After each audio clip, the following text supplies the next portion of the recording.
Welcome to episode 126 of Angela Watson's Truth for Teachers. I'm your host, Angela Watson, and I'm here to speak life, encouragement, and truth into the minds and hearts of educators and get you energized for the week ahead.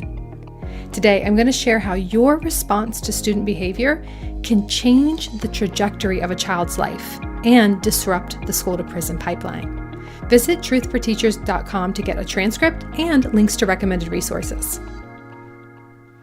I think one of the toughest parts of teaching kids who enter our classrooms with tons of personal and behavioral issues is just that feeling of helplessness that can come from working with them. You might feel that there's nothing that you can do to reach that student or that you have no control over the situation at all. It might be your instinct to simply get those challenging students out of your class. Maybe you've thought, well, they clearly don't want to learn, so why keep them here and let them disrupt everyone else's learning? It is a frustrating situation for sure, but you have far more power and influence in this situation than you may think. And I don't mean in this teacher savior kind of sense where you're like Michelle Pfeiffer in the movie Dangerous Minds. This isn't about saving students. And it's also not about how it's your responsibility to save kids. What I want to talk to you about today is about having a restorative mindset versus a punitive mindset, and about what happens when we choose as a school community to approach behavior issues through a lens that is focused on long-term solutions that really restore a child to wholeness, rather than punishing or criminalizing kids for their behavioral choices. Now, this episode will be formatted slightly differently than most of my episodes because I interviewed a lot of people to put this episode together. You're going to hear sound bites from a teacher, an instructional coach, and 2 principals. It might be a challenging episode for you, but it's one of the most important episodes I've ever done. I urge you to really listen to this episode all the way through. Even if you have to pause, even if you have to come back and finish later, I really think it might shift your perspective in a way that could literally change the trajectory of a child's life. I have no doubt that there will be educators who hear this message and experience that light bulb moment where they realize their own power to disrupt a system that's often not designed to benefit all kids. This choice on the part of a single teacher has the power to transform a teacher's relationship with students. So we're going to talk about some deep stuff here, and you are going to walk away feeling not only informed, but also empowered. That you can have a positive influence on your students just through your regular daily interactions with them. So let's start with the big picture perspective. In some schools, when students break the rules or when they fail to meet behavioral expectations, the policy is to respond with harsh punishments, and sometimes even to get the police involved. Now, the goal of these policies is to get these kids out of the school by arresting them for class offenses, and then handling the kids within the incarceral system instead. In other words, these policies criminalize student behavior, and they push troubled kids into juvenile detention facilities rather than working to support students in being successful in our classrooms.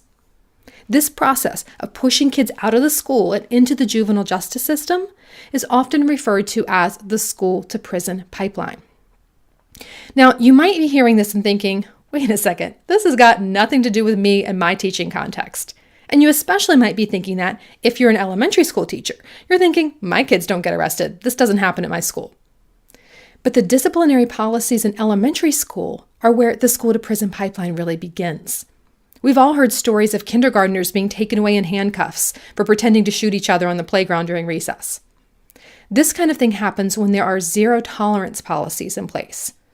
Students do get arrested in schools, even elementary schools, every single day. So even if it's not happening in your school, I want to take just a moment to paint that picture for you so you can see what's happening elsewhere, and then we'll talk about some of the things that you might be seeing in your own teaching context. In South Florida, where I taught for 6 years, we had resource officers assigned to almost every school, and they would intervene in student altercations in the cafeteria and other sorts of incidents like that, instead of having an administrator or a school counselor step in to de-escalate the situation. I have a friend whose entire class watched an armed school resource officer, an SRO, wrestle a student to the ground after the student rolled his eyes at the officer. In other words, the police routinely arrest students for disorderly conduct, profanity, insubordination. They arrest them for these things in our schools and then transport kids to juvenile detention facilities for what would otherwise be considered minor classroom misbehaviors. And what's happening in some cases is that schools are essentially outsourcing discipline to police officers and the juvenile justice system, rather than providing support to kids through school leadership and counselors and psychologists. When a school resource officer, an SRO, is assigned to a school, students are 5 times more likely to be arrested for disorderly conduct than at a school where there is no SRO. After all, if a student is being disruptive, you might not ever dream of calling 911. But if there's an officer standing right outside your door, and your school has provided you with no faculty members like a counselor who are there to help, it's awfully easy to bring in the officer and just have the kid removed from your class. That is one example of how kids can be pushed down the school-to-prison pipeline. That single decision on the part of the teacher, often one that's given without thought because the school disciplinary policy states that the teacher should utilize the SRO. So that one decision can result in even harsher punishments in the future since the child is now a repeat offender, quote unquote. The incident could result in the child having a juvenile criminal record, which could lead to an impact on his or her ability to find employment, and the list of potential consequences just goes on from there. Now, it's important to understand that all kids are not equally affected by these policies. There's 2 groups of students who are disproportionately represented in the school-to-prison pipeline: students of color and kids with disabilities. For example, the U.S. Department Office for Civil Rights found that Black students are 3.5 times more likely than white students to be suspended or expelled. And though only 8.6% of school children have been identified as having learning disabilities, 32% of youth incarcerated in juvenile detention facilities have learning disabilities. Think about that for a moment. 1/3 of the children who are incarcerated right now have special needs, which are unlikely to be met in the carceral system, and that just pushes them further down the pipeline toward imprisonment. And race plays a role there too. 1 in 4 Black children with special needs were suspended at least once, versus 1 in 11 white students with special needs. This kind of outsourcing of student discipline to the juvenile justice system is perhaps more important to understand now than ever before, because so many schools are now moving to add SROs to protect kids and teachers from mass school shooters. I urge you to keep a really watchful eye on what's happening with that so that you can speak up on behalf of our students who are likely to be at a disadvantage with more officers in schools. You see, many people are advocating for arming school resource officers because they feel like their kids would be safer with armed officers or even armed teachers in schools. But it's ahistorical to believe that all kids will be safer. These guns won't just be present in school when, God forbid, there's a mass shooting. These guns will be there when kids are arguing with the teacher or fighting with each other in the hallway, or a whole host of other situations where the presence of a deadly weapon could either intentionally or unintentionally escalate a situation that might otherwise be de-escalated if there was no officer or weapon present. When you understand how the school-to-prison pipeline functions, you understand that the presence of SROs, particularly SROs with guns, are statistically likely to make certain segments of our students less safe at school on a daily basis, unless we change the way we discipline. If there's an SRO on campus, his or her primary role should be to protect students from outside threats, rather than intervening in minor classroom disruptions and students' interpersonal conflicts. Now, I hope this background info is helpful as you think about how your school policies might be pushing kids down the school-to-prison pipeline. According to Tolerance Magazine, any school policies which encourage police presence at school, any harsh tactics, including physical restraint, and any automatic punishments that result in suspensions and out-of-class time are huge contributors to the pipeline. So we need to be very cautious of these things as educators. Now, fortunately, a growing number of schools and teachers are recognizing the dangers of overly harsh disciplinary policies, and these schools and teachers are leading the way in making change. So let's move now into some alternative ideas and tie that into what's happening in individual classrooms. Because ultimately, you as a teacher have power to disrupt the school to prison pipeline, probably more than anyone else, just through the way you interact with your students and the way that you respond to kids' behavioral choices. Listen in as Africa Afeni Mills, a K-12 instructional coach with Better Lesson, talks about this in our recent conversation. You'll hear Africa Afeni mention how teachers don't often receive training on these issues, but if we can shift our focus in how we respond to students' challenging behaviors and change the way that we approach them, think about our own interpretations of student behavior, it can really make all the difference for kids. For teachers, if we're lucky, we get in-school support regarding literacy and math for, like, if we do have instructional coaches, and maybe with language acquisition, but not with ongoing embedded professional development, regarding culturally responsive teaching and learning. I think part of the problem is, just like we tend to parent the way we were parented, so we, tend to parent by default, unless we're intentional about changing the way we think about parenting, we tend to go ahead and replicate some patterns, maybe positive, hopefully positive, but sometimes negative. I think that same thing is true of teaching, that we tend to teach the way that we were taught unless we're intentional about changing the way we think about teaching. And I think on top of that, not only don't we receive that ongoing support around culturally responsive teaching and learning, but we're also not taught about alternative approaches when it comes to students engaging in behavior that makes the learning space unsafe for themselves or others. So we don't get taught a lot of times about restorative justice approaches and alternative to detention and suspension. And I think that if we had been equipped with those things, and if it was required for us to be, as teachers, knowledgeable about how to enact things like that it could change things so much for students. I think that when you're punished for things like going to the bathroom without permission, for eating in class, being late to school, or like I was mentioning earlier about not being in uniform, and your school supports things like zero tolerance policies, and school becomes an unwelcome place where the focus is on controlling students instead of the students being seen as people who deserve a welcoming learning environment. And when you're no longer in school, if it gets to the point where school feels so unwelcoming for you that you are no longer wanting to be there, when you're no longer in school, the likelihood of being arrested increases exponentially because it's hard to access the resources you need to take care of yourself and those you love without finishing school. And so I feel like a lot of times, instead of being proactive and putting pedagogical and instructional approaches into place that tell students that they matter, that what they think, feel, want, who they are, where they come from, that all of that has value and that their representation in the curriculum matters, we're often reactive to the behaviors we see instead. And we don't take enough time to consider and address some of the causes of disruptive behavior. Have you ever read that poem? It's called 'Cause I Ain't Got a Pencil. If you look at just the way things manifested for him, that, okay, he got to school and he was not, quote unquote, prepared to be in the learning environment. But he was just like, I got up, I got myself ready, I found the uniform clothes, I got my siblings ready, the lights weren't on, but I made sure, to get us to school on time to get breakfast. And then my teacher was coming down on me because I didn't have a pencil. So, we need to start thinking differently instead of just reacting to the things that we find disruptive, to think about what might be contributing to the disruptions in a student's life, and how do we change those things so that they can be okay. I think we've all had experiences like the one in that poem by Joshua T. Dickerson, where we punish or we reprimand kids at times when a different response would probably be more constructive. And we often do that because we're responding out of frustration and a lack of resources, or just a lack of alternative ideas. It's totally understandable, but it just doesn't work. When disciplinary measures are punitive, in other words, when they're intended only to punish students, we end up with kids who keep getting punished over and over again.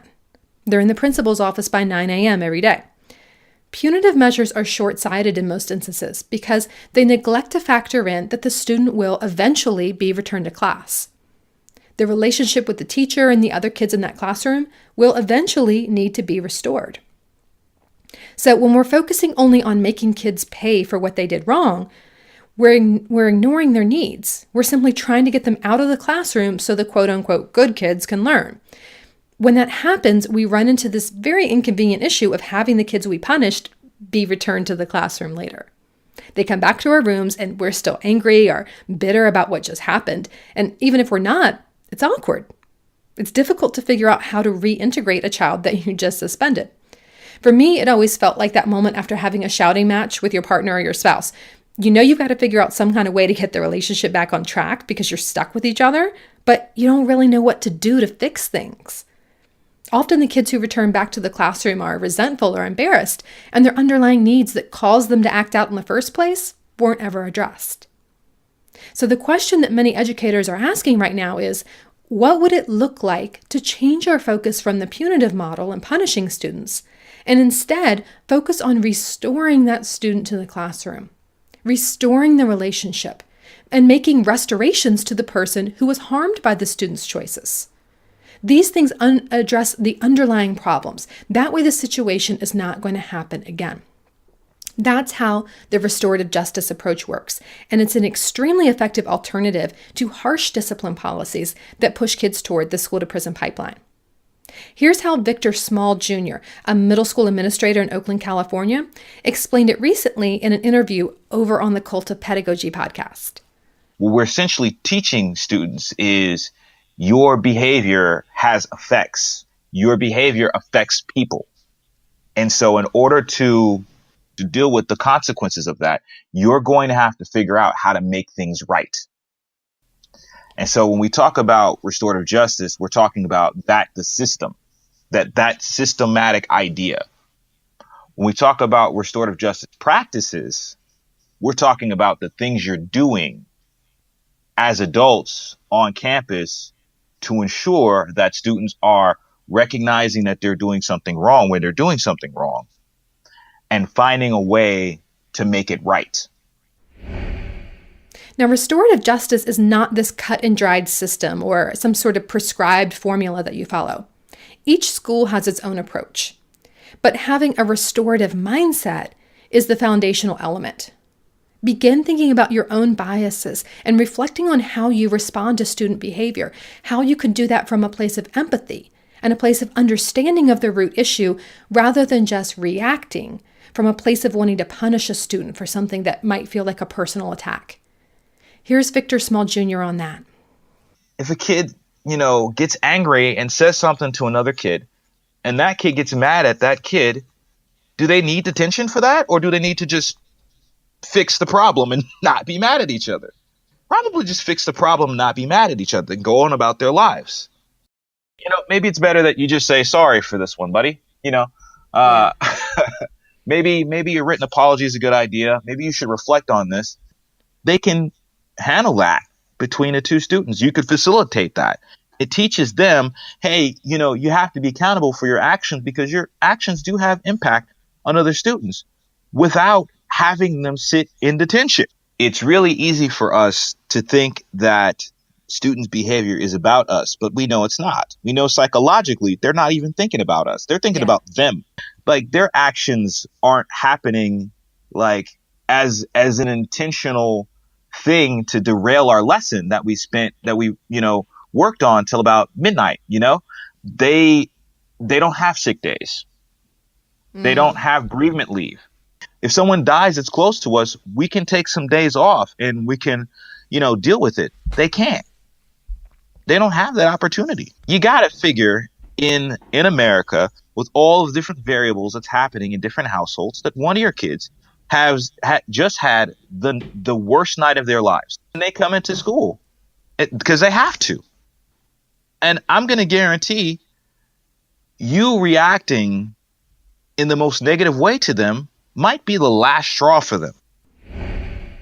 You can head over to Cult of Pedagogy and get episode 89 of that podcast if you want to hear more from Victor on how these RJ practices work in his school. Now, you might be wondering at this point, okay, I see the benefits of restorative justice, but I'm wondering, does a student ever waive his or her right to be part of the classroom? Is there ever a scenario in which a student needs to be removed?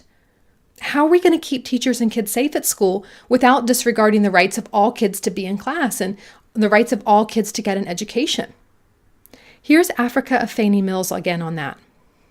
I think a student may show a need to be in a different learning setting because of, say, mental health challenges or because of behavioral challenges. So I think about when I was a teacher and I had a student in one of my classes who was terribly, like, verbally and physically abusive to some of the other students in the class. And it really honestly broke my heart that he was going through that, because I was trying to hold both things at the same time. Like, I wanted him to be okay and part of the learning environment. And I also wanted the rest of my students to be okay and safe from some of the things that he was doing. So I think, just at using that as an example, I think that what we should do is, if a student is unsafe, I think that we should really be in the process of creating like high quality, and I need to say that part, that's really important to note, because I think that there are some alternative schooling programs that are not high quality, and that's not effective either.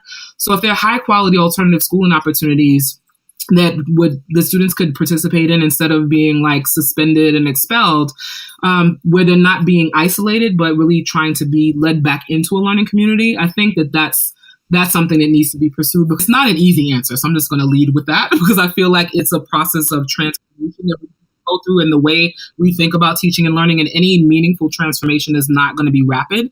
But I think we can at least get on the road, right, and start moving toward it. And I think a lot of it has to do with being less reactive and more proactive, and thinking about, if a student is disruptive, if a student is, they're exhibiting challenging behaviors, if they're doing things that make it difficult for everyone to be okay in the learning environment. Yes, there are reactions we need to have, and it's a little bit of what we talked about earlier with regard to implementing restorative justice and creating high quality, alternative programming for students who are, a lot of times maybe responding out of trauma. So that's a whole other thing that we could have a conversation about. But I think that if when we think about trying to be proactive, then we could say, all right, so we'll deal with what we're facing right now. We have some systems in place and some programs in place to deal with what we're seeing in a way that's going to be safe for every child, even the child who is engaging in the disruptive behavior. But then what do we need to do moving forward? Because we need to really investigate, what is it that's happening that's contributing to why the student is feeling this way, and what is actually happening with them, and what do we do to mitigate some of those things? What kind of programs can we put into place? What type of, prevention, programs can we put into place? What type of counseling services and ways to help students be okay can we put into place to make sure that they're all set? Notice how we are not saying the individual teacher is responsible for this entire process on his or her own. I think we as teachers fall back on punitive measures when we feel isolated and powerless. I've been there. I touched on that a little bit in episode 119 about how I let 2 students' behavior ruin my entire school year. I had no support, no school counselor, no backing from my administration, no resources, and I was frustrated and overwhelmed. So my goal became to simply get the child out of my classroom as much as possible so I could teach. And looking back, that was not the right thing to do. And I explain in that episode why I regret taking that approach and what I wish I had done differently. But I'm sharing this here in this episode, in this context where we're talking about school to prison pipeline, because I want you to know that I get this. I get how difficult it is to try to come into the classroom each day and have this mindset, especially when you're not feeling supported. Restorative justice practices really take a school community to implement well. It needs to be part of your school culture. And dealing with challenging student behaviors really takes a school community. It should not all be on your shoulders as a single teacher. So if your school is not yet on board with restorative justice practices and you'd like to kind of spread the word and get people thinking in this direction, go to restorativejustice.org and you can get some resources that can help. Also, keep reflecting on the choices that you make in your own classroom, because your choices have a huge impact regardless of what is happening at a school-wide level. And that's what I want to focus on here for the rest of this episode. I always taught in schools that had punitive disciplinary policies. That was the culture of every school that I taught in. But I can count on one hand how many students that I ever wrote an office referral for. I was in the classroom for 11 years and still it was maybe 3 to 4 kids. I had the right to document what was happening. I had the right to begin the path to suspension for many students. But I generally waived that right because I wanted to keep the student in my classroom. I wanted him, it was almost always a boy, I wanted him to stay with me because I knew the suspension process simply didn't work. It made my life easier because I didn't have to deal with the kid for a couple of days. But when that student came back, I then had to deal with this child who was typically working below grade level and behind the rest of the class anyway. And now he'd missed 3 days of instruction, and I was either going to have to privately tutor him to catch him up or just move on without him, leaving him to fall even further behind. and be confused about what's going on in class. And guess what? He'd act out again, and the process would just repeat. So my approach was to try to keep the student in my classroom rather than rely on office referrals and suspensions. And when the student was just simply unable to meet expectations and just really needed to be out of the room for a while for his sake and mine, we did that. I partnered with another teacher and we were sort of buddies in this way. We could send students to one another at any time so they could take a break from our classrooms without losing out on instruction, without just sitting down in the office on punishment where they're not learning anything or doing anything. Larry Huff is an elementary school principal in Indianapolis, Indiana. And when I interviewed him recently for this episode, I realized that he advocates for his teachers to use this same practice that my coworkers and I did. I'm going to let you listen in on a longer clip of our conversation because I think Larry does an outstanding job of empowering teachers to make the difference for kids. And I think this portion of our discussion is highly actionable. We hear that relationships are vital to everything we do, but particularly from ending this school to prison pipeline, really must sometimes believe you're that one who can change the trajectory of a student. And it starts with the language in which we use. I've heard teachers call students offenders. Well, he or she is a repeat offender. Aren't they a student? And that the language in which we use to describe behaviors or something that I find that really lets you know into what's happening in the mindset of the teacher. And so if you're in that individual classroom where that teacher is doing that community circle or building relationships, you'll find actually that the classroom is not only a well-managed classroom, but it's most likely that that child will have a voice in the classroom and will feel safe. And we know from Maslow's hierarchy of need that they must feel safe in the classroom. And a teacher must feel safe too. So I think that teachers' influence on how they deal with those challenging kiddos to build them up plays a vital role on where a child ultimately ends up. We utilize positive behavior and intervention supports in my school, and that's really made a difference. Teachers also feel more confident when they are utilizing PBIS initiatives in the school to reach kids who they typically would find an opportunity for them to take a break in another classroom. Taking a break from, and in my school looks like a student, going into another classroom in another learning environment where he or she is still getting access to the same curriculum, is going to a classroom where that child may have a good relationship with another adult. It's not necessarily taking a break in the office. It's not necessarily always taking a break with a counselor. It's, hey, who is the best person at this time that can meet the needs of the child? Sometimes the classroom teacher is not the best one in that moment. So he or she, what we call a buddy class. The goal is for the child to go to his other place, self-regulate, and come back and get into learning as quick as possible. Now, I wish all my teachers followed that model, and it's a process. Some are still under the impression that, hey, you know what, this kid did this, they need to be out for this period of time. But remember, I try to tell them, at the K-5 level, we're still a teaching institution, and that our kids learn best from you and with you. So whenever they feel like, hey, I'm ready to go back into my regular classroom environment to learn, we try to get them back there as quick as possible. One of the best things that you can share with the student when they come back to your classroom is that, hey, our room is not the same when you're not here.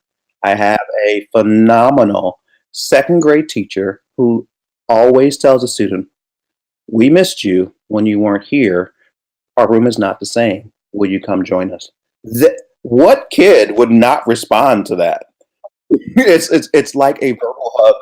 And so the teacher is and the kid comes back in, and you know what? Most likely I won't see that student for the rest of the day. That restoring piece is critical. It's critical. I hope you can see how you have the power to influence the trajectory of a child's life, be it for better or for worse. And if you want to take action on what I've shared here, I'm going to give you a couple of practical steps. The first step really is to root out your own internalized bias. We know that boys, Black students and other students of color, and kids with special needs are all more likely to receive harsh discipline policies.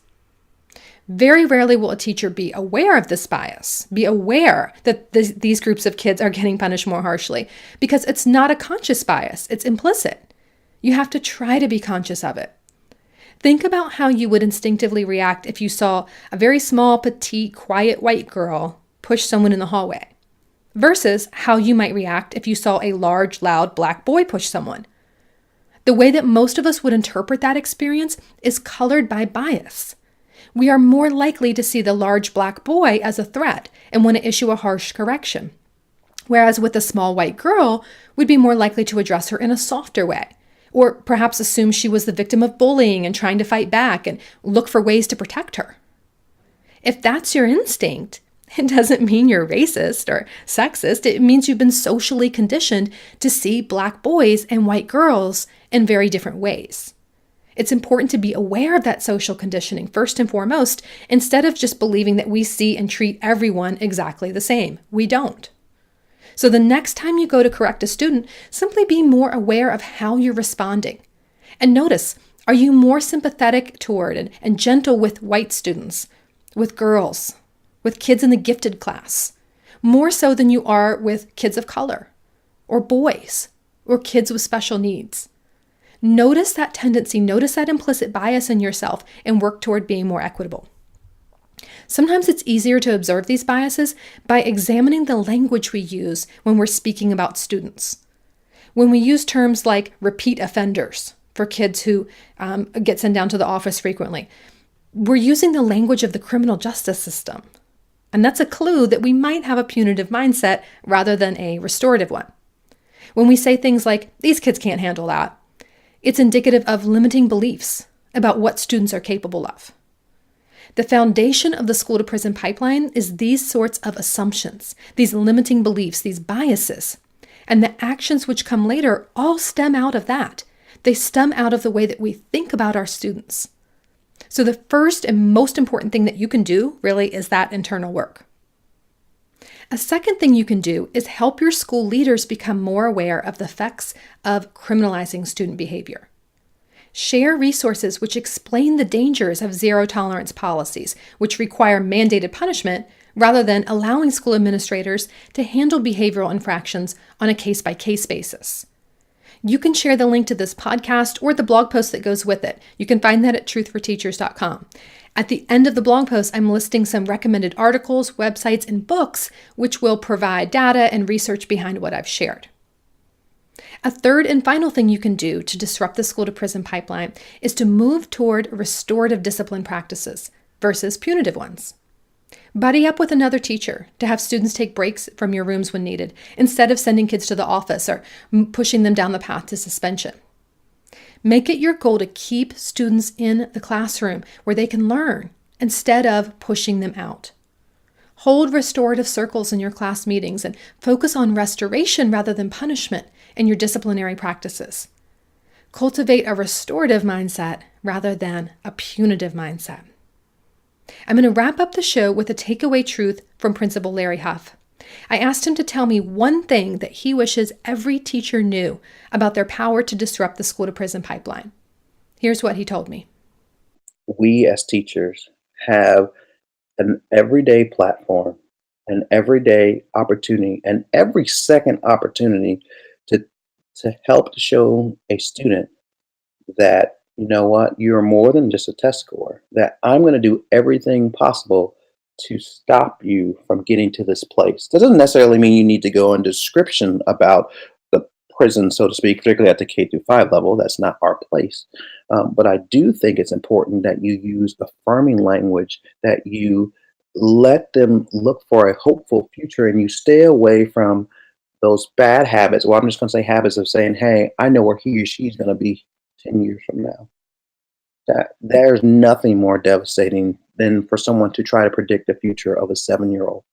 If someone would have predicted my future at age 7, they would have never said that you would be an elementary school principal. So I want us to stop to try to predict where he or she is going to be in the future, and try to, what can I do now to make sure that they are successful today, and so they can have the future that they desire.